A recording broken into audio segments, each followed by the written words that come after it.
commencer. Bonjour à toutes et à tous. Alors, je ne sais pas si je le mets en mode diaporama ici. Est-ce que ça va impacter tout le monde ou pas?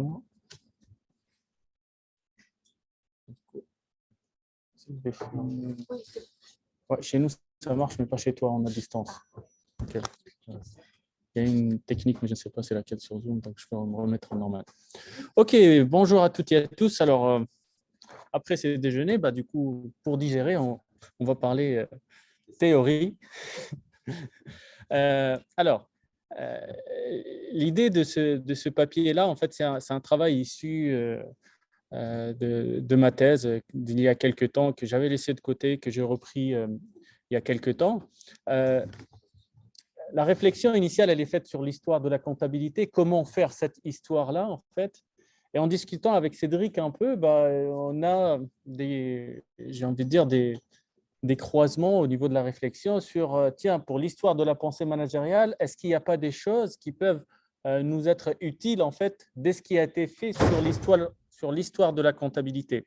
Donc là, l'idée ici, ce sont des questionnements propres à la manière de faire l'histoire de la comptabilité, mais l'idée derrière, c'est clairement ces aspects épistémologiques, méthodologiques, théoriques, tout ce qui est en lien avec les différents paradigmes en histoire. Est-ce qu'on pourrait les mobiliser et comment les mobiliser en histoire de la pensée managériale?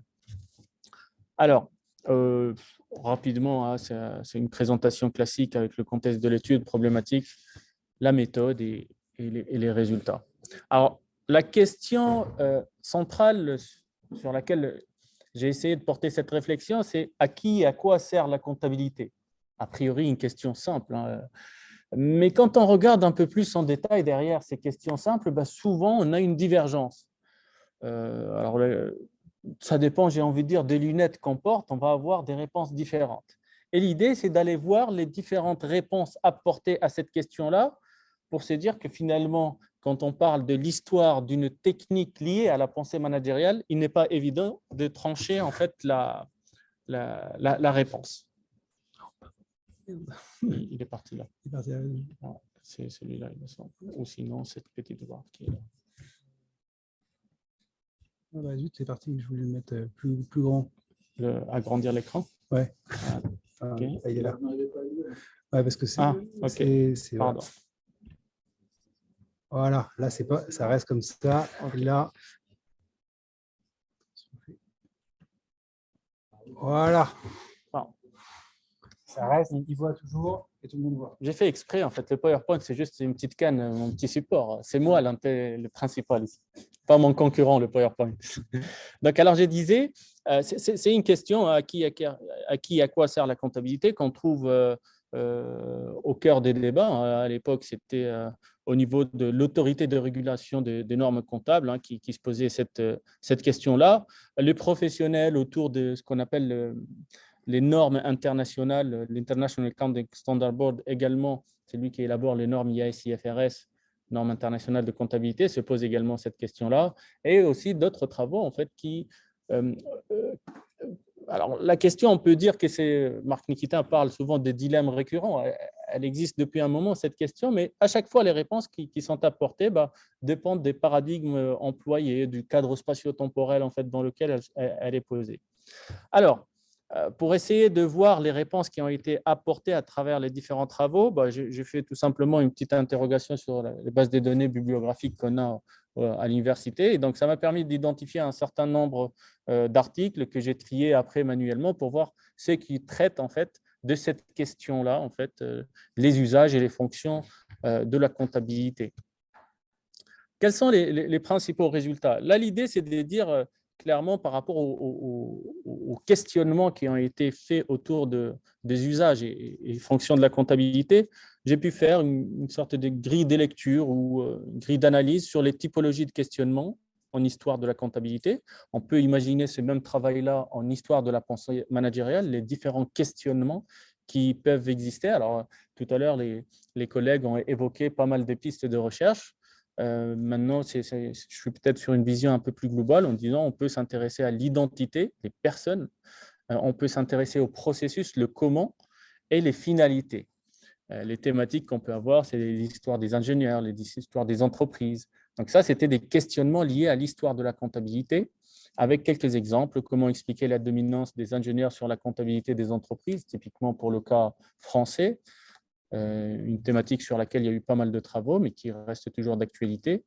Qu'est-ce qui caractérise une profession donnée, etc. Donc voilà, un ensemble de questionnements qu'on pourrait, il me semble, appliquer également à l'histoire de la pensée managériale. Deuxième analyse ou grille de lecture développée à travers la lecture des différents travaux, c'est tout simplement l'idée d'une panorama des paradigmes théoriques mobilisés. Là encore, alors, qu'est-ce qu'un paradigme ou qu'est-ce qu'une théorie? Je ne vais pas rentrer dans ces détails-là, mais l'idée, c'est de dire, voilà, un ensemble d'éléments d'explication qui ont été regroupés pour essayer de donner un éclairage sur une question donnée. Donc là, j'ai pu distinguer ce que j'appelle ici l'histoire technico-économique de la comptabilité et l'histoire ou la socio-histoire de la comptabilité. Les termes sont également utilisés par certains auteurs, chacun lui donne ses propres définitions. Mais voilà, c'est une classification qui nous permet un peu de situer les différents travaux. Est-ce qu'on pourrait faire le même travail pour l'histoire de la pensée managériale en France? Il me semble que c'est possible une fois peut-être qu'on a un corpus de littérature assez important. Alors, bien évidemment, en faisant ce travail-là, c'est souvent l'idée que derrière chaque explication, on va négliger certains aspects parce que justement, en adoptant une théorie foucaldienne ou marxiste ou toute autre approche, par défaut, on va éliminer ou on va neutraliser ou on va marginaliser certains facteurs d'explication d'émergence d'une technique donnée, quelle que soit cette technique. Ici, je l'ai appliquée sur la comptabilité, mais il y a bien d'autres techniques qui ont été étudiées avec ces paradigmes-là. Donc, à chaque fois, on a ce risque de déterminisme, qu'il soit technique, économique ou social. C'est-à-dire quand les Foucaldiens parlent ou quand certaines approches foucaldiennes s'intéressent à l'usage de la comptabilité, on leur reproche ce risque nihiliste et de holisme. Moi, je me rappelle, c'était une discussion entre Henri Zinovitch et Pierre Labardin, et on disait clairement Foucault, à aucun moment, il a parlé de la comptabilité, me semble-t-il. Même Marx, peut-être sur une petite partie de son œuvre, il a évoqué ça, mais ce n'était pas l'objet principal de ses travaux. Donc, il y a toujours ce risque-là, mais pour autant, est-ce qu'on peut leur reprocher d'avoir utilisé ce paradigme-là? Je ne le pense pas, puisque en tout cas, ce sont des outils qui nous donnent des éclairages assez importants. Et il y a d'autres travaux où clairement, je n'ai pas de cadre théorique, j'ai envie de dire, en tout cas comme je l'entends, c'est-à-dire un ensemble de postulats ou des explications raisonnées, mais par contre, les éléments d'explication qu'ils donnent à la fin, ils reviennent sur ça pour dire ça va confronter, ça va infirmer ou confirmer telle approche.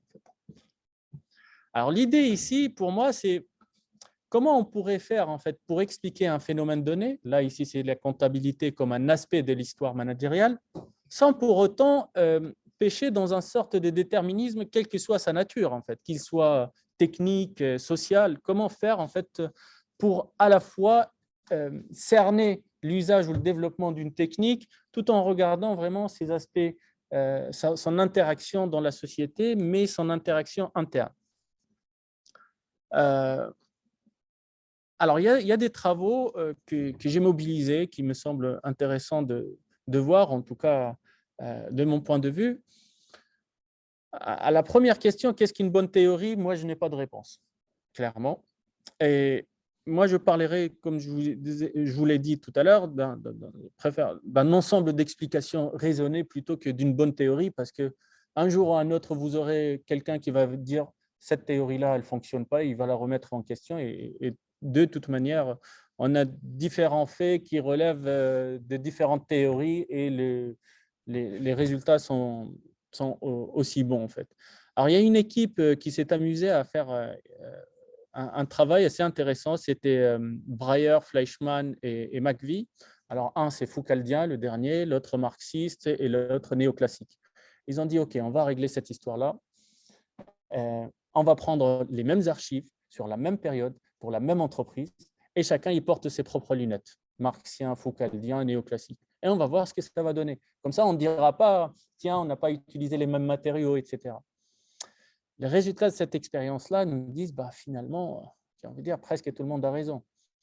L'un, il voit dans les archives, il dit qu'il n'y a pas assez d'informations, donc du coup, il ne peut pas apporter une réflexion assez approfondie. L'autre, il dit que là, je vois clairement l'usage de la comptabilité comme un outil pour discipliner les dirigeants, c'est utilisé par les actionnaires pour discipliner les dirigeants. Et l'autre, il dit les indicateurs de performance utilisés sont clairement là pour faire soumettre les salariés aux actionnaires. On ne peut pas leur dire qu'ils n'ont pas raison par rapport aux éléments d'explication, et j'ai envie de dire, en quelque sorte, tout le monde avait raison. Mais comment faire pour cerner l'ensemble de ces phénomènes-là? Existe-t-il un cadre qui nous permet de raisonner sans tomber quand même dans un cadre mou où ça serait un fourre-tout en fait, et au final, on aurait du mal à expliquer. Donc, c'est les travaux de Patrice Flichy, qui a dirigé donc, la revue Réseau, qui c'est un ancien polytechnicien, si mes souvenirs sont bons, et est un enseignant également à l'université. Alors, à l'époque, c'était l'université Marne-la-Vallée. Alors, pour la petite histoire, Marianne, qui est juste à côté de moi, j'aurais jamais imaginé être à côté de mon enseignante. Elle ne se rappelle pas de moi, mais en 2004, j'étais chez elle. Et... Alors, pour la petite histoire, continue à errer dans les couloirs de notre université. Ouais. Et donc, ces travaux ne sont pas malheureusement trop connus par la communauté parce que lui, il s'est intéressé en fait au phénomène communauté, c'est-à-dire à l'histoire de la pensée managériale, j'ai envie de dire. Il s'est intéressé à l'histoire de l'émergence de l'Internet comme phénomène social, mais comme objet technique, à la publicité également. Et il est passé aussi de l'autre côté, aux États-Unis, où il a fait pas mal de travaux et vraiment, il a publié 2 ou 3 livres qui me semblent très, très intéressants à voir, où il développe cette théorie de l'innovation, en fait, que j'ai réutilisée clairement pour essayer d'expliquer pourquoi on voit cette divergence dans l'explication, l'interprétation de l'usage de la comptabilité. Certes, comme disait tout à l'heure notre collègue Renaud, on ne pourra jamais l'avoir. La comptabilité, pareil, ce n'est pas quelque chose de tangible. C'est une construction d'une réalité. Chacun, il la conçoit comme il le souhaite, étant donné les paradigmes mobilisés. Et donc là, l'idée, c'est cette alternative-là qui nous permettrait peut-être à la fois d'avoir des explications que certains qualifieraient de foucaldiennes, de marxistes. Donc, avec ce cadre de référence socio-technique, il me semble qu'il est possible en fait, d'étudier la comptabilité ou les usages et les fonctions de la comptabilité de manière tout à fait claire ou tout à fait intéressante. Donc, l'idée, c'est d'intégrer dans une même analyse technique et société, ce qui n'est souvent pas le cas dans les études qui mobilisent certains paradigmes, sans choisir un terme par rapport à un autre. C'est-à-dire, ce n'est pas parce qu'on a insisté sur l'aspect de l'interaction de la comptabilité au sein de la société qu'on va négliger ces aspects techniques. Non, il faut qu'on s'intéresse à comment cette technique fonctionne de l'interne, dans sa conception, ses usages. Donc, c'est au cœur de l'analyse. Les interactions ne sont pas possibles que s'il s'établit, donc il nous dit une certaine stabilité dans le rapport entre acteurs comme dans les rapports avec l'objet technique. Donc c'est à la fois une analyse interne et externe, j'ai envie de dire, de la comptabilité. Est-ce qu'on ne pourrait pas avoir ce même raisonnement-là en fait sur l'histoire de la pensée managériale quand on s'intéresse à un aspect donné de l'histoire de la pensée managériale pour être sûr de, j'ai envie de dire, cerner ou avoir ce tableau en 3 dimensions, voire 4 dimensions, je ne sais combien de dimensions on peut avoir sur un phénomène étudié. Donc, l'idée, c'est vraiment ça. Et il prenait un exemple qu'il donnait, je ne pense pas l'avoir peut-être, non, je ne l'ai pas mis ici, mais en gros, il disait si quelqu'un il rentre dans une sorte de casse et qu'il trouve un objet qui ne fonctionne pas, il va se poser la question pourquoi cet objet ne fonctionne pas. Est-ce qu'il est cassé? Est-ce que parce qu'il n'a pas de carburant ou électricité? Et donc, c'est là où il développe cette notion de cadre d'usage et de fonction, c'est-à-dire un usage supposé, une fonction supposée et un usage qui est fait. Je donne moi l'exemple tout simple. Si on vous donne un couteau, c'est lui qui a conçu le couteau, il vous l'a donné a priori pour couper des patates avec. Si vous faites autre chose, c'est un usage. Peut-être que la personne n'a pas prévu que vous allez faire avec un massacre, mais vous l'avez utilisé pour autre chose. Donc, ça arrive que certains objets développés peuvent sortir du cadre prévu de leur fonctionnement. Et donc, c'est aussi intéressant de les étudier. Donc, c'est la notion de cadre de fonctionnement et d'usage que j'évoque ici. Si je devais appliquer ce cadre de référence socio-technique à l'étude des usages et fonctions de la comptabilité, on dirait que la comptabilité compte technique avec 2 types d'usages. Un usage technique de la comptabilité, c'est-à-dire rendre compte, informer, c'est ce qu'on lui dit souvent, mais aussi un usage social. c'est la dissimulation de l'information. Certains auteurs défendent ce point de vue. Le contrôle des individus, l'influence sur le comportement des individus. Donc, vous voyez, il y a des explications potentielles possibles dès que j'arrive à avoir de deux côtés l'usage réel ou observé à travers des archives, à travers la littérature, et les fonctions supposées des concepteurs d'une certaine technique comme la comptabilité. Donc, ça c'est l'idée clairement que j'essaie de développer. Alors, j'ai testé un peu ce concept-là parce que finalement, pour voir si ça marche ou pas, il faudra le tester, ce cadre de référence. Moi, je l'ai testé dans le secteur ferroviaire de 1824 à 1937, c'est-à-dire depuis l'arrivée des chemins de fer en France jusqu'à la nationalisation, c'est-à-dire la création de la SNCF. Je m'arrête à cette période-là. Et donc, j'ai pu clairement donner des grilles de lecture sur l'usage qui a été fait, par exemple, des rapports financiers. Sur la période guerre, par exemple, les entreprises elles communiquaient d'une manière pour dire au gouvernement, regardez l'effort qu'on est en train de fournir pour l'effort de la guerre, plutôt que de donner des rapports liés aux performances financières, etc. Donc, cette communication, elle variait en fonction de l'environnement. Donc, c'est vraiment des aspects intéressants qu'on arrive à cerner dans une vision globale qu'il me semble pas possible d'avoir parce que par défaut, dès qu'on est sur un paradigme précis, on a choisi un chemin bien précis et on n'a pas trop le droit de dévier à gauche, à droite. Sinon, on va tout de suite nous taper sur les doigts. L'idée, c'est ça, de ce chantier, c'est de le tester en fait sur l'histoire de la pensée managériale ou certains aspects de la pensée managériale pour mieux appréhender donc, les questionnements en histoire. Et aussi l'idée de faire cette cartographie pour essayer vraiment, moi j'adhère clairement à la vision également de Yannick Lemarchand pour essayer vraiment de faire converger l'effort plutôt que se disperser. Et là, ça va être très compliqué parce que justement, ça sollicite énormément de compétences pour étudier un sujet donné. Moi, actuellement, j'essaie de travailler sur un projet. Les archives, on a cet avantage où ça commence à être numérisé. Mais aller fouiller les rapports qui font des milliers de pages, honnêtement, on passe une carrière et on n'est pas sûr d'avoir fait le tour du sujet. Donc, j'ai sollicité un collègue il travaille sur le data mining, la fouille des données, l'analyse, et ça aide énormément avec les limites que ça, en fait. C'est-à-dire, certes, on va passer à côté des choses, mais au moins, ce sont des outils, les nouveaux outils, les bases de données, etc., qui aident énormément. Et je pense par rapport à ce que vous avez évoqué sur les statistiques, tous ces aspects-là, ça peut nous aider clairement pour franchir certaines limites et pour aller performer, on va dire, pour utiliser des termes des business school, pour vraiment essayer d'atteindre les objectifs. Merci pour votre attention. J'espère avoir respecté mon timing. Presque. Bravo. Je pense qu'on peut prendre 5 minutes de questions. C'est très intéressant. Comment se fait-il que les principaux historiens de la comptabilité que furent Georges Raymondin, qui a fait un chapitre dans mon bouquin, et puis Albert Dupont, surtout Albert Dupont, qui est mort en 1940, c'est un peu technicien d'ailleurs au départ, a jamais été réédité. Il a écrit plus d'une cinquantaine de textes sur la comptabilité avant 2013, sur Pacioli. C'est vraiment un titre. En fait, la trace a complètement été oubliée ces auteurs-là parce qu'ils n'ont pas été réédités. Bon, le Raymondin en 99, Catherine a réédité son bouquin. Mais bon, il y a des manques, il n'y a pas des éditeurs. Ouais. Ce n'est pas une édition scientifique, c'est une réimpression. Ouais.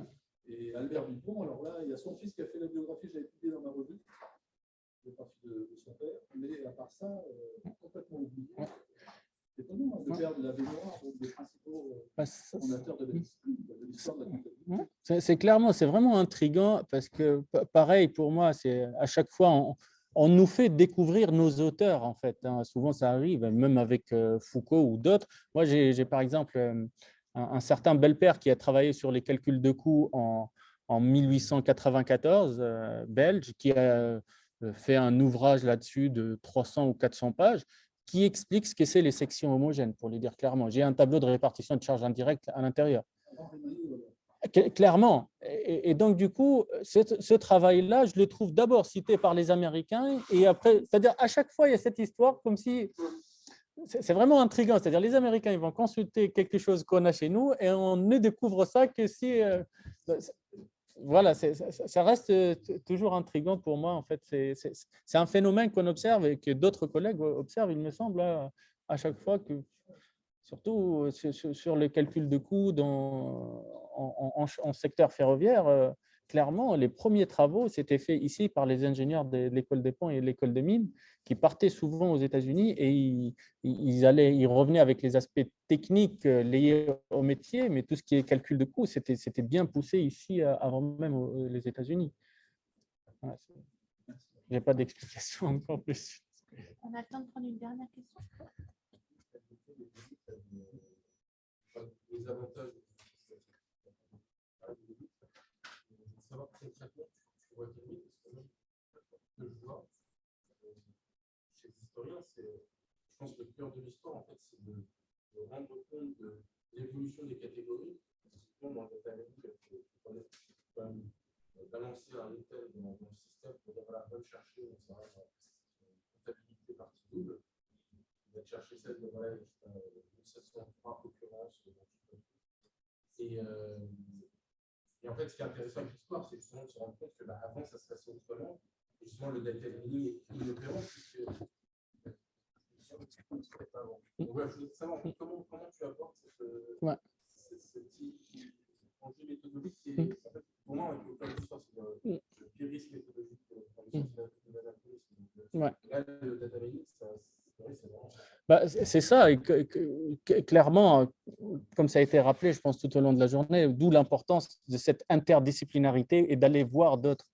Moi, le collègue avec qui je travaille, lui, il développe une notion de dictionnaire, en fait, et que c'est moi qui va venir lui alimenter. Tu as parlé de comptabilité, étant donné les travaux, les recherches qu'on a fait, on a un certain ensemble de mots qui seraient synonymes, que ce soit à 100% ou près, de loin, etc. Et là encore, c'est à ce niveau-là que j'ai la limite, en fait. C'est-à-dire le terme comptabilité ou compter ou contrôleur ou administrateur, il a plusieurs significations, en fait. Et c'est l'alimentation et la qualité de ce dictionnaire-là qui fera par la suite tes analyses, ta fouille des données, ton data mining va te donner quelque chose qui tient un peu la route. Sinon, tu tombes dans des incohérences liées aux définitions, aux interprétations. Mais si c'est toi, dès le départ, tu sais que voilà, j'ai choisi, j'ai paramétré mon dictionnaire de cette manière-là parce que je sais que le terme comptabilité, à telle époque, tel auteur ont travaillé là-dessus et ils ont dit voilà ce que ça donne en termes de synonymes proches, loin, etc.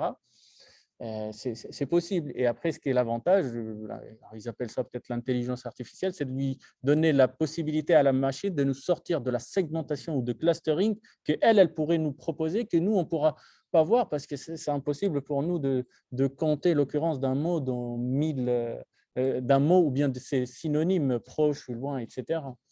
Mais c'est un travail assez important sur la qualité de la base de données au départ. Sinon, après, les résultats ne vont pas être bons si la base n'est pas de bonne qualité. Merci énormément.